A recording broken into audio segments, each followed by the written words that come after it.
우리가 주일마다 말씀을 듣기까지 이렇게 성경 구절을 좀 다소 길지만 우리가 함께 이렇게 읽고 있습니다. 제가 또 여러분들, 제가 또 집에서 성경 읽지 않으실까봐 우리 주일날은 최대한 성경을 많이 읽어야겠다. 그래서 꼭 한 장씩 최대한 읽으려고 합니다. 여러분들 또 우리가 말씀을 읽는 것 또한 하나님의 은혜인 줄 믿습니다.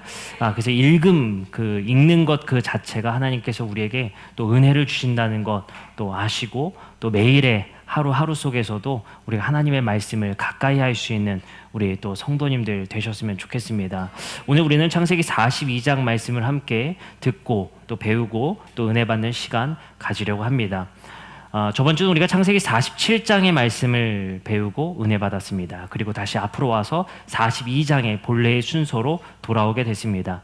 그 이유는 우리가 41장에 요셉의 총리에 등극하기까지 또 바로의 꿈을 해몽하고 그 해몽한 꿈과 그리고 요셉이 47장에서 자신의 지혜를 발휘했던 것, 그 두 가지를 비교하면서 하나님의 지혜는 분명히 7년 동안의 곡식을 거두고 몇 퍼센트를요? 20%를 거두고 그리고 흉년 중에 그것을 나누라 하셨지만 요셉은 흉년 중에 20%를 또 거둠을 통해서 바로에게 충성하는 모습의 요셉의 모습을 보게 됩니다. 그래서 우리는 요셉의 이야기를 다 닮아야 될 것이 아니라 요셉에게 주신 하나님의 지혜와 또 요셉을 통해서 일하시는 하나님을 배우는 것이 요셉의 이야기의 핵심이다라는 것을 우리가 말씀을 통해 배웠습니다.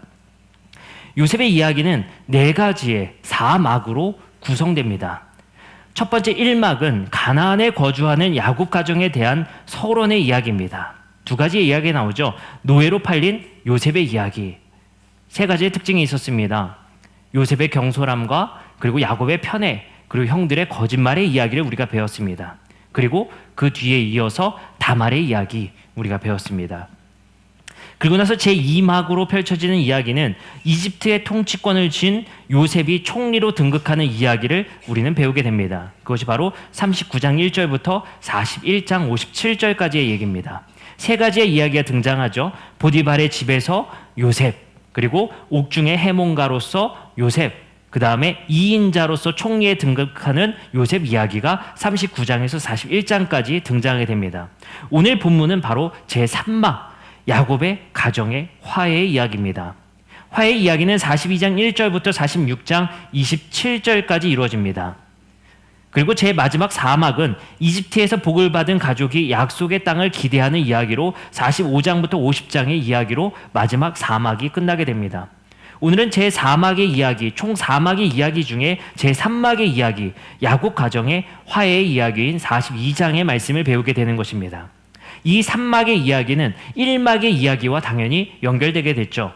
1막에서 파괴된 가정이 바로 이 3막의 이야기에서 회복되는 이야기로 진행되게 됩니다. 근데 놀랍게도 하나님은 요셉이라는 대리자를 통해서 야곱의 가정에게 야곱의 가정에 파괴된 그 원인과 그리고 그 원인을 밝히심을 통해서 그 야곱의 가정이 화해되고 회복되어지는 그 중요한 핵심적인 신학을 성찰시키게 됩니다. 요셉의 이야기의 이 말씀을 통해서 우리는 2가지의 포커스를 맞춰야 합니다. 첫 번째는 하나님은 요셉을 통해서 야곱의 가정을 어떻게 회복시키시는지를 우리는 포커스에 맞춰 보게 됩니다. 그 2번째는 그 방법이 어떠했는지를 우리는 방법으로 보게 됩니다. 그래서 42장의 말씀에 2가지의 단어에 집중해서 먼저 살펴봐야 될 것 같습니다. 먼저 42장 7절입니다. 요셉이 보고 형들인 줄 아나 모르는 채 하고 엄한 소리로, 밑줄 그으셨으면 좋겠습니다. 말씀에 엄한 소리로 말했다. 엄하게 말했다는 거죠. 다시 말해 이걸 조금 우리가 좀 편한 것으로 좀 더 좋은 뉘앙스로 해석하면, 번역하면 좀 거칠게 말했다라고 정도 되겠습니다. 그리고 나서 형제들이 이제 다시 야곱의 집으로 풀려나서 야곱의 집에 가서 야곱에게 자신들이 있었던 일들을 말하게 됩니다. 그 이야기를 반복하게 되는데요. 30절의 말씀에 이렇게 쓰여 있습니다. 그 땅의 주인인 요셉이 그 사람이 엄하게 우리에게 말씀하고, 여기서 밑줄을 그으셨으면 좋겠습니다. 엄하게 말을 했다. 42장의 본문에서 반복되는 2가지 표현, 2번의 표현이 있습니다. 바로 요셉이 엄하게 말했다라는 것입니다. 그 말은 무엇이냐? 바로 하나님이 요셉을 통해 야곱의 집에 지금 엄하게 꾸짖고 있고 요셉을 통해 하나님께서 야곱의 집에 엄하게 말하고 있다라는 뉘앙스이며 표현인 것입니다. 그래서 산막에서는 야곱의 과정의 화해와 회복은 하나님이 이제 드디어 야곱의 집에 엄하게 꾸짖음을 통해서 그 야곱의 집에 깨달음과 회복을 일으키신다는 겁니다. 어찌 보면요, 40장, 41장의 말씀에 요셉의 집에 39장 말씀부터 펼쳐졌던, 그리고 37장에 노예로 팔린 요셉의 이야기에서 펼쳐졌을 때 형제들의 계략과 야곱을 구덩이에 팔아 넘기고 보디발의 집에 가고 그리고 감옥에 갇힐 때까지 하나님은 한 번도 야곱의 집을 꾸짖지 않으십니다.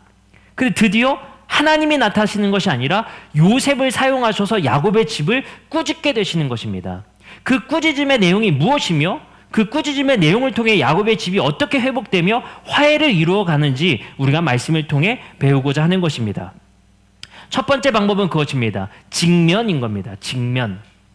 우리는 때로는 그런 적이 있는 것 같습니다. 어떤 사람이 누가 봐도 잘못을 저지르고 있고 누가 봐도 정말 잘못된 용어들과 언어들을 사용하고 있는데 때로는 그가 절대 그것을 깨닫지 못하는 모습을 우리는 보게 됩니다. 그럴 때마다 참 답답하죠. 그럴 때 여러 가지 요인들이 있습니다. 그가 깨닫지 못하는 데 있어서는 그 주변인들이 그를 깨닫지 못하게 하는 이유들도 있습니다. 우리는 그런 경우들을 참 많이 보게 되죠. 네, 그에게 우리는 직설적으로 말하기 어렵기 때문입니다. 그의 잘못을 말하기 어렵기 때문이죠. 그러나 때로는 상담학적으로 봤을 때는 때로는 그에게 직면할 수 있는 시간이 필요하다라고도 말을 하게 됩니다. 그의 모습을 직면할 수 있는 시간. 다시 말해 모든 인간은 자신의 모습을 대부분 방어적으로 대하게 됩니다. 나는 잘못 없어. 내가 이래서 이랬을 뿐이야. 변명을 대거나 자기 스스로를 방어하기 마련입니다. 그렇기 때문에 자신의 잘못됨 그리고 자신의 잘못된 행동들 이러한 것들을 스스로 깨닫기가 어려울 때 직면이라는 방법을 사용하게 됩니다.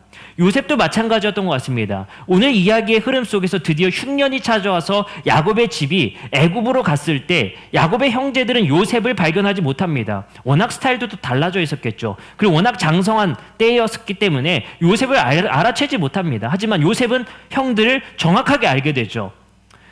근데 요셉은 그 형들에게 어떻게 하느냐?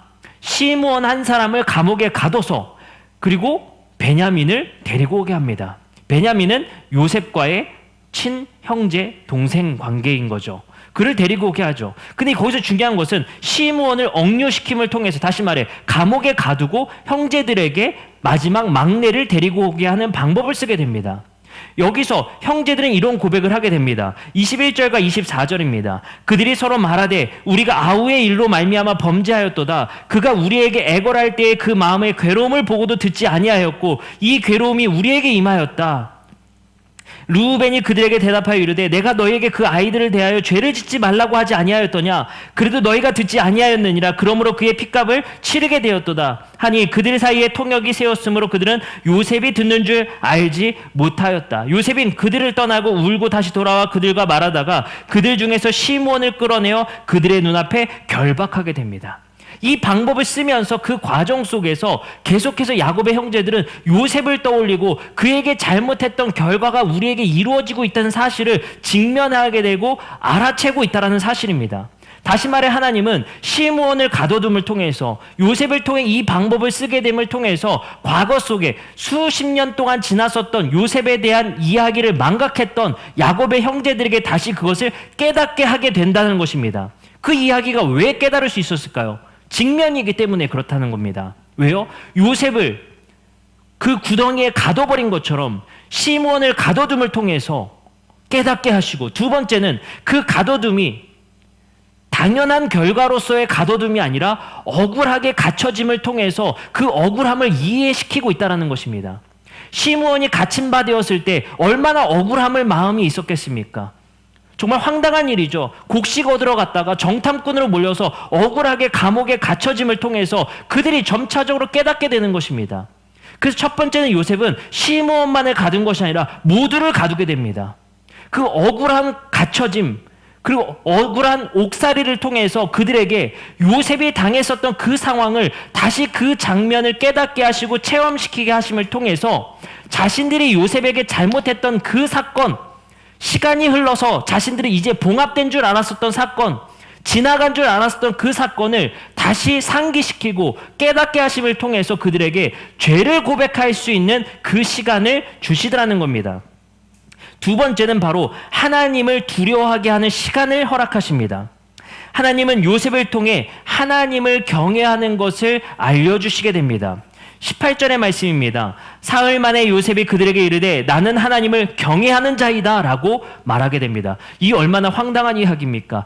가나안에 살던 하나님을 믿던 형제들이, 야곱의 형제들이, 그리고 하나님을 경외한다 말한다라는 그 야곱의 형제들이 애굽의 총리라는 사람에게 나는 하나님을 경외한다라는 고백을 듣게 됩니다. 아마도 하나님은 이 말씀들을 통해 요셉의 입술을 통해, 요셉의 행동을 통해, 요셉의 지혜를 통해 야곱의 집이 망각하고 있었던 사실, 바로 하나님에 대한 경외를 다시 깨닫게 한다라는 사실입니다. 성경에서 하나님에 대한 경외는 매우 중요하게 나타납니다. 신명기 4장 10절의 말씀에 이렇게 써 있습니다. 내가 호렙산에서 내 하나님 여호와 앞에 섰던 날에 여호와께서 내게 이르시기를 나에게 백성을 모으라. 내가 그들에게 내 말을 들려주어 그들이 세상에 사는 날 동안 나를 경외함을 배우게 하며. 신명기 10장 12절에 이렇게 써 있습니다. 이스라엘아, 내 하나님 여호와께서 내게 요구하시는 것이 무엇이냐? 곧 내 하나님 여호와를 경외하여 그의 모든 도를 행하고 그를 사랑하여 마음을 다하고 뜻을 다하여 내 하나님 여호와를 섬기고. 신명기 14장 23절에 이렇게 써 있습니다. 내 하나님 여호와 앞 곧 여호와께서 그의 이름을 두시려고 택하신 곳에서 내 곡식과 또 포도주와 기름의 11조를 먹으며 또 내 소와 양의 처음과 난 것을 먹고 내 하나님 여호와 경외하기를 항상 배울 것이니라. 시편 2편 11절에 여호와를 경외함으로 섬기고 떨며 즐거워할지니라. 잠언 1장 7절에 여호와를 경외하는 것이 지식의 근본이거늘 미련한 자는 지혜와 훈계를 멸시하느니라. 성경에서는 반복해서 여호와 하나님을 경외하는 것이 중요하다라고 말하고 있습니다. 그리고 그것을 항상 배우라고 말하고 있습니다. 아마도 하나님은 요셉의 가정의 파괴 속에 그 중심축에 한 가지 신학이 결여되었기 때문이라는 겁니다. 바로 하나님에 대한 경외가 없다라는 겁니다. 그 가정에 하나님에 대한 경외함이 없을 때 그 가정이 파괴된다라는 사실을 말하고 있는 것입니다. 그래서 요셉을 통해 하나님에 대한 경외함을 다시 야곱의 집에 깨닫게 하심을 통해 야곱의 집이 회복할 수 있는 시간을 주고 있다는 것입니다. 그러면 우리는 한 가지 사실을 알아야 됩니다. 하나님을 경외하는 것이 무엇인가? 라는 것입니다. 우리는 한 가지 힌트를 창세기 20장 11절에서 발견하게 됩니다. 아브라함이 이렇게 말합니다. 아브라함이 이르되 이곳에서는 하나님이 두려움이 없으니 내 아내로 말미암아 사람들이 나를 죽일까 생각하였으며. 이 20장 11절이 무엇이냐면요, 자신의 아내를 누이라 두 번째 파는 이야기입니다. 근데 이 이야기를 보면요, 중요한 이야기가 나옵니다. 경외라는 것은 두려움으로 하나님을 섬긴다라는 표현이거든요. 근데 아브라함은 이렇게 말합니다. 이곳에는 하나님의 두려움이 없는 곳이다. 다시 말, 하나님을 경외하는 곳이 아니라는 거예요. 그렇기 때문에 이 장소에서 약자인 우리를 함부로 대할 수 있고 우리를 죽일 수 있는 가능성이 높다라는 것입니다. 정리해드리면 하나님을 경외하는 것이 없으면 생명을 경히 여기고 약자를 함부로 대하는 특징들이 나타난다는 것입니다. 느헤미야 5장 15절에 보면 반대의 말씀이 있습니다. 느헤미야가 이렇게 말합니다. 나보다 먼저 있던 총독들은 백성에게서 양식과 포도주와 또 은 40세겔을 그들에게서 착취하며 빼앗았지만, 그리고 또한 그들의 종자들로 백성들을 압제하였지만 나는 하나님을 경외하기 때문에 이같이 행하지 아니한다. 하나님을 경외한다는 것은 압제하지 않고 뺏지 않고 약자들을 보호하고 그들을 지키는 역할을 하는 특징이 일어난다는 것입니다. 우리는 여러분들 하나님을 경외한다는 것이 하나님을 경외함으로 예배드립니다라는 표현과 사뭇 다르다라는 걸 알 수가 있습니다. 하나님을 경외한다라는 그 표현은 단순히 하나님을 두려움으로 섬긴다라는 것을 정의 내릴 수 있는 것이 아니라 성경 속에서 경외라는 표현이 쓰였을 때 어떻게 행동하는가를 우리가 닮아야 된다는 거예요. 그러면 창세기 20장 11절에 하나님의 경외함이 없는 세상의 특징이 뭐라고요? 약자를 함부로 대하고 그들을 보호하는 것이 아니라 아브라함과 그 아내를 죽이는 세상이라는 겁니다. 근데 느헤미야서 5장 15절에 하나님을 경외한다는 느헤미야는 어떻습니까? 나는 뺏지 않고 그들을 압제하지 않겠다라는 겁니다. 왜요? 하나님을 경외하기 때문이라는 겁니다. 잘 생각해 보시기 바랍니다. 야곱의 형제들은 요셉에게 그 누구보다 잔인했습니다. 생명을 소중히 여기지 않고 그가 죽든지 말든지 그를 구덩이에 넣음으로 그에게 잔인한 행동을 하게 됩니다. 여러분들, 디나 사건은 어땠나요? 디나 사건 때에 야곱의 형제들은 학살을 저지르게 됩니다. 그 사건들을 통해 종합해보면 야곱의 집이 파괴되고 있는 그 현장 속에는 하나님에 대한 경외함이 없다라는 겁니다. 다시 말해 하나님 무서운 줄 모른다라는 겁니다. 우리가 하나님에 대한 경외함, 다시 말해 하나님에 대한 거룩한 두려움이 우리에게 있다면 하나님께서 우리에게 주신 그 거룩한 두려움이 우리에게 있다면 생명을 그렇게 대할 수 없다는 겁니다. 약자를 그렇게 대할 수 없다라는 것이 바로 우리가 말씀 속에서 들을 수 있는 그리고 배울 수 있는 중요한 말씀이라는 것입니다. 놀랍게도 요셉은 그 미션을 주는 겁니다. 첫 번째, 시므온을 가둡니다. 그리고 베냐민을 데리고 해야죠. 그리고 그들에게 깨닫게 합니다. 하나님을 경외하는 것은 너희들이 너희의 형제인 시므온을 구하러 오는지 보자. 그리고 너희들이 필사적으로 나에게 했던 것과 다르게 하나님을 경외하는 자들로서 베냐민을 보호하는지 보자. 형제들이 말합니다. 28절입니다. 그가 그 형제에게 말하되 내 돈을 도로 넣었도다 보라 자루 속에 있도다. 이에 그들이 혼이 나서 떨며 어리나갑니다. 그리고 말합니다. 서로 돌아보며 말하되 하나님이 어찌하여 이런 일을 우리에게 행하셨는가 보라. 그들이 두려워 떨고 있습니다. 침묵 속에 있었던 하나님이 도대체 우리에게 왜 이러시는가? 하나님에 대한 경외함을 그들에게 가르치고 있다는 사실입니다. 바로 하나님에 대한 경외함을 배우고 있는 형제들의 모습을 우리는 목격하게 되는 것입니다. 그리고 그들은 이제 이런 고백을 하게 됩니다. 37절입니다. 르우벤이 그의 아버지에게 말하여 이르되 내가 그를 아버지께로 데리고 오지 아니하거든 내 두 아들을 죽이소서 그를 내 손에 맡기소서 내가 그를 아버지께 데리고 돌아오리이다. 드디어 형제들이 하나님에 대한 우리의 태도가 어떠해야 됐는지를 하나하나 배우고 있는 중이라는 것을 우리는 이 본문을 통해서 알 수 있습니다. 형제들은 점차적으로 하나님에 대한 경외함, 다시 말해 요셉을 통해 이미 정답으로 주어졌던 나는 하나님을 경외하는 자입니다 말하고 했었던 그 요셉의 고백을 통해 힌트를 줬었던 그 하나님에 대한 경외함을 야곱의 형제들이 배우고 있다는 사실입니다. 그리고 드디어 야곱의 형제들을 통해서 내가 베냐민을 반드시 지키겠다라는, 내가 하나님을 경외하는 자로서의 특징인 약자를 반드시 보호하겠다라는, 내 마지막 동생을 요셉과 같이 두지 않고 그를 반드시 내가 보호하겠다라는 그 고백이 37절의 말씀을 통해 터져 나온다라는 사실입니다. 여러분들, 신약의 성경에서 하나님을 경외하는 자의 특징은 어떠했는지 아십니까? 바로 선한 사마리아인을 통해서 우리는 배우게 됩니다. 강도 만난 자를 도운 자가 누구입니까? 레위인도 아니고 제사장도 아니었습니다. 바로 선한 사마리아인이었다는 사실입니다. 그리고 예수는 묻습니다. 누가 내 이웃이겠는가? 우리의 이웃, 바로 하나님을 경외하는 자로서 하나님을 섬기는 진짜 이웃은 누구인가? 다시 말해 하나님의 나라의 백성된 자의 특징은 무엇인가? 바로 이 선한 사마리아인과 같이 하나님을 경외하는 자의 특징인과 같이 아프고 힘들고 약한 자를 그냥 두는 것이 아니라 그를 돌보는 삶의 특징이 드러난다라는 사실입니다. 그래서 예수께서는 우리에게 이렇게 가르치십니다. 마태복음의 말씀에 누가 양의 편에 누가 염소의 편에 설 것인가 했을 때 내가 옥에 갇혔을 때 돌보며 입히며 먹인 자가 바로 양의 편에 설 것이다. 다시 말해 우편에 설 것이다 라고 말씀하십니다. 그것이 바로 하나님을 경외하는 자들의 특징이라는 것입니다. 예배는 다른 것에 있는 것이 아닙니다. 우리가 공적인 예배로서 이렇게 모여 예배함도 예배이지만 우리가 평상시에 하나님을 경외하는 삶을 산다는 것은 우리 주변에 있는 자들을 돌보고 지키는 삶을 사는 것입니다. 바로 하나님께서는 가인에게 묻는 장면과 똑같이 우리는 느낄 수 있는 것입니다. 내 아우 아벨은 어디에 있느냐? 그러자 가인은 말합니다. 내가 내 아우 아벨을 지키는 자입니까?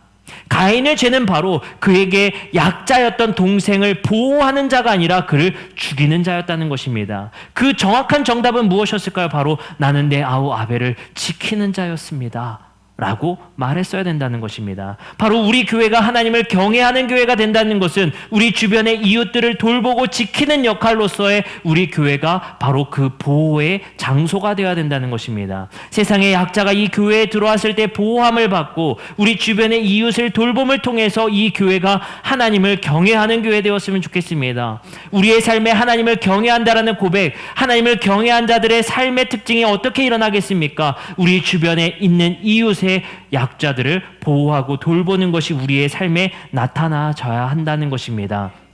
우리의 삶 속에 바로 야곱에게 하나님께서 요셉을 통해 그 야곱의 집에 깨닫게 하셨던 중요한 신학적 성찰, 바로 하나님을 경외하라, 하나님을 경외함을 배우라는 것, 그리고 느헤미야의 말씀에 나왔던 그 놀라운 특징인 것 같은 것, 우리가 압제하지 않는 것, 우리가 그들에게 함부로 하지 않는 것, 그것이 우리가 하나님을 경외하는 자들의 특징인 것입니다. 여러분들, 저는 어렸을 때 그런 얘기를 많이 했습니다. 많이 들었습니다. 제가 어렸을 때부터 신앙생활을 이렇게 배우면서 그런 얘기 많이 들었어요.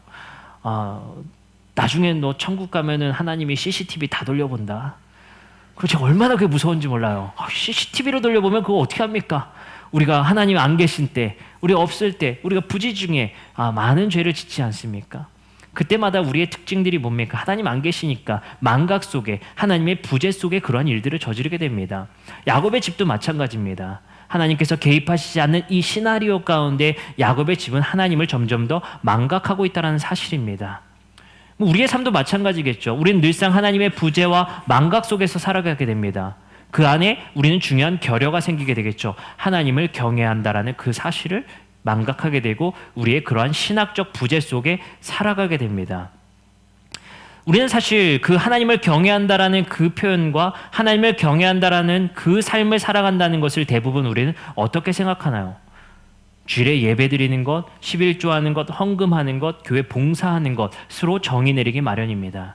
하지만 하나님을 경외한다라는 것은 그것을 넘어서는 이야기입니다. 바로 우리의 삶 속에서 우리의 바운더리에 있는 그 삶의 사람들을 보호하고 그들을 우리가 돌본다는 것. 다시 말해 세상의 선한 사마리아인 되어서 하나님을 경외하는 삶의 특징으로 우리가 살아가야 될 줄 믿습니다. 단순히 우리가 하나님에 대한 두려움으로써 공포 속에 살아가는 것이 아니라 하나님이 살아계심을 믿는 자들의 삶의 특징이 바로 하나님이 돌보시는 자를 돌보는 자들 되어야 된다는 것입니다. 우리의 삶 속에 하나님을 경외하는 우리 성도님들 되시길 바랍니다. 그리고 우리 교회가 하나님을 경외하는 교회 되었으면 좋겠습니다. 이제 우리 함께 찬양하고 함께 기도하는 시간 갖도록 하겠습니다.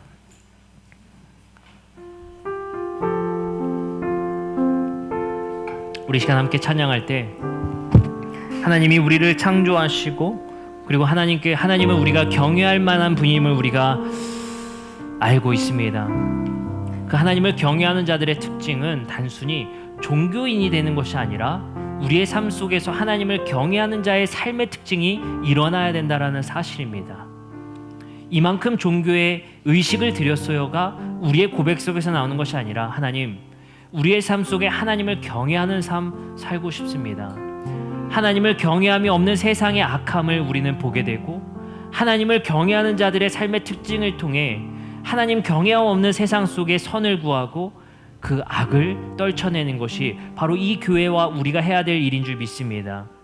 오늘의 찬양의 고백 속에서 하나님이 우리를 창조하시고 우리가 하나님을 경외할 만한 분으로서 우리가 찬양하고 하나님이 우리를 지키시는 것 같이 우리가 우리의 이웃을 지켜내는 자들이 되어지기를 고백할 수 있는 우리들 되었으면 좋겠습니다. 우리가 이제 함께 찬양하고 기도하는 시간 갖도록